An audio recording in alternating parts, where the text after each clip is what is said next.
ya kutaka kuunganishwa kwenye kesi hii, na maombi yale yakatupiliwa mbali katika hatua ya awali kwa sababu za kiufundi kwa hoja mbalimbali zilizotolewa na jaji alipofanya uamuzi kuhusu swala lile.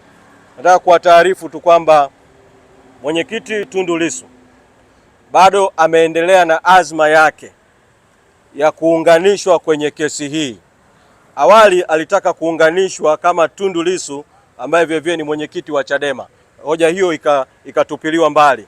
Sasa amewasilisha maombi mahakamani ya kuunganishwa kama mwenyekiti wa Chadema Tundu Antipas Lissu kwa nafasi yake ya mwenyekiti wa Chadema. Tunasubiri taratibu zikamilike za ufunguaji wa maombi hayo na hatimaye iweze kupangiwa tarehe ya kusikilizwa ili kama shauri hili litaendelea mbele, basi tunaamini kwamba shauri hili kwa hali ilivyo linaweza kumalizika tarehe 20 mwezi Mei mwaka huu pale maamuzi ya awali ya pingamizi yatakapokuwa yametolewa. Lakini kama uamuzi utatoka wa kutaka kuendelea na shauri hili, basi tunatarajia vile vile kwamba itapangwa tarehe vile vile ya kusikilizwa hayo maombi ya mwenyekiti Tundu Antipas Lissu kuunganishwa kwenye shauri hili.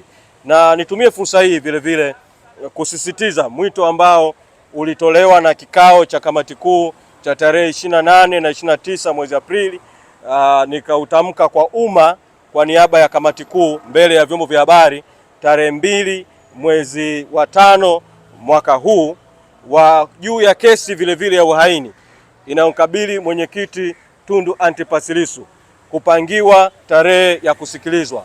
Toka tutoe kauli ile mpaka leo bado kesi ya uhaini ya mwenyekiti Lissu haijapangiwa tarehe ya kusikilizwa kwenye mahakama ya rufaa kutokana na maombi yaliyowasilishwa na upande wa jamhuri na maombi kwa dharura vile vile yaliyowasilishwa na mwenyekiti Tundu Antipas Lissu.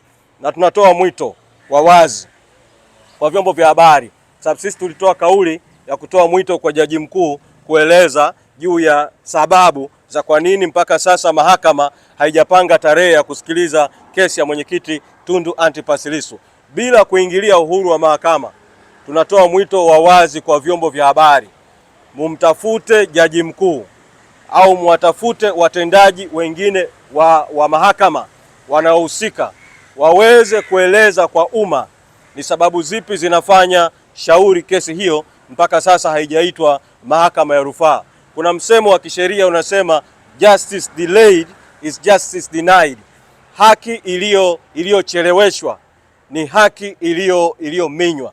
Katika mazingira ya kuchelewa kusikilizwa kwa shauri hili, tunaona kwamba haki za mwenyekiti Tundu Antipas Lissu katika kesi kubwa ya uhaini zinaminywa, na mahakama isimame kutenda haki kwa kuhakikisha haki inatendeka na haki inatendeka kwa wakati. Hivyo mwenyekiti alipokamatwa tarehe 9 mwezi Aprili mwaka 2025, alipoletwa mahakama ya Kisutu, alifunguliwa vile vile kesi zinazohusiana na uchochezi. Ni muda mrefu sana umepita, kesi hizo za uchochezi hazijaitwa mahakama ya Kisutu. Ni vyema vile vile vyombo vya habari mkawatafuta wahusika wa mahakama wakaeleza sababu za kesi vile vile za uchochezi zinazomkabili mwenyekiti Tundu Lissu kutokuitwa mahakama ya Kisutu. Kufanya hivyo hamtaingilia uhuru wa mahakama. Ni utaratibu wa kawaida tu. Mihimili yote ya dola, iwe ni bunge, iwe ni serikali, iwe ni mahakama, inawajibika vile vile kwa umma, na inawajibika vile vile kwa vyombo vya habari, na inawajibika vile vile kwa wadau wengine katika uendeshaji. La mwisho ambalo nitumie fursa hii kulisema, tutalieleza kwa kina katika wakati mwafaka katika hatua ya baadaye. Tulisema toka awali kwamba kesi hii ya Said Issa na wenzake na wasaliti wenzake ilikuwa ni kesi ambayo ilihusisha mpango uliohusisha mtu mmoja kutoka katika ofisi ya msajili wa vyama vya siasa na mtu mmoja aliye na ukaribu na Rais Samia Suluhu Hassan. Wakati huo kesi inafunguliwa alikuwa rais wa Jamhuri ya Muungano wa Tanzania, na imehusisha vile vile baadhi ya watu ambao si wanachama wetu, wako kwenye vyama vingine lakini wakashiriki, na haya yalisemwa moja kwa moja na marehemu Maulida Anacom, na aliyasema na baadaye akasaini kiapo cha kujiondoa kwenye kesi, lakini baadaye akapata shinikizo la kulazimishwa kurudi kuendelea na kesi. Sasa nataka kuwaeleza tu Watanzania, pamoja na zuio haramu dhidi ya Chadema kuondolewa, bado ofisi ya msajili inatafuta njia za kufanya shughuli za Chadema zisimamishwe.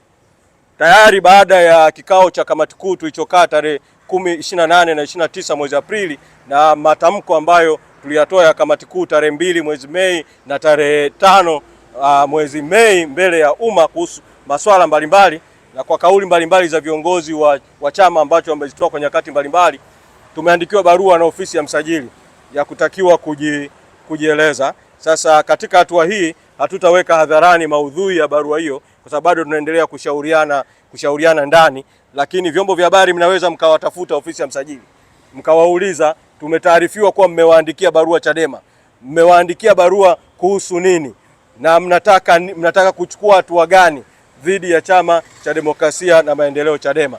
Lakini mwito wangu kwa wapenda haki na wapenda demokrasia wote, kama ambavyo wamekilinda Chadema katika siku 309 za kuzuiwa kufanya shughuli za siasa, kazi ya kuilinda Chadema iendelee katika maeneo yote, mahakamani, mitaani, kwenye mikutano, kwenye korido za taasisi mbalimbali za kitaifa na kimataifa, kwa sababu suluhu ya matatizo yanayokabili nchi yetu, mkwamo wa kisiasa unaokabili nchi yetu, suluhu yake Chadema ni kati ya mdau, kwa kweli mdau kiongozi katika madai mengi ya msingi, ikiwemo madai ya katiba mpya na madai ya reforms katika taifa letu na madai mengine ya msingi ya wananchi. Kwa kazi ya kuihami Chadema na kuilinda Chadema ni kazi ya Watanzania wote, ikiwemo nyinyi vyombo vya habari kama muhimili wa 4 wa dola, Fourth Estate. Kwa hiyo tunawashukuru sana kwa kufika na vyombo vya habari vile vile, na mtufikishie ujumbe huu kwa umma wa Tanzania na wadau wote wa demokrasia na haki. Ili kuwa mwanafamilia bora wa Global TV, usisahau kusubscribe, like, kushare na kucomment.